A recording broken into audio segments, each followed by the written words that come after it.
המציאות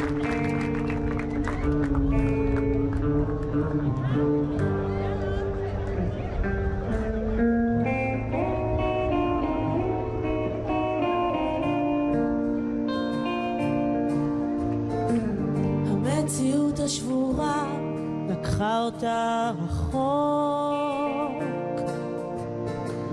הרבה ימים של בכי, מעט ימים של צחוק,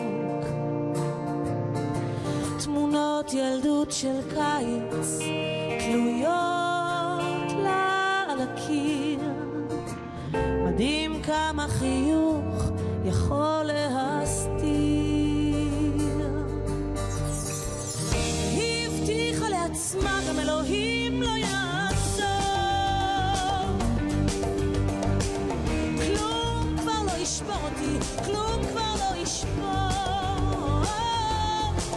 ואישה אחת אמרה לה, אבל היא לא הבינה, את לא אישה פלדה, את אישה חסינה.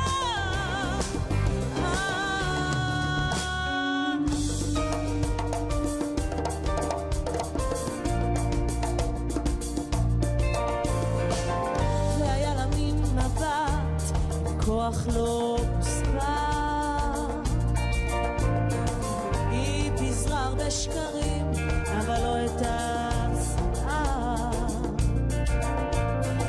עם צרידות כזאת כהה, גם בצחוק הכי בהיר, מדהים איך שכוח יכול להיות שביר.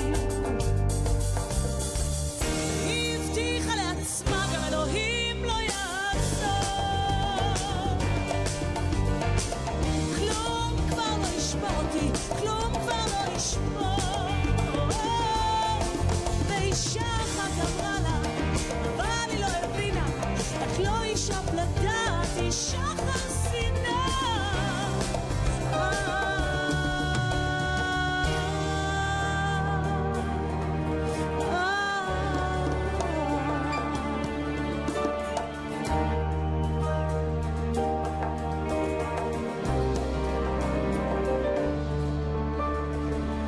ושנים היא לא חשפה בפניו את הקלפים,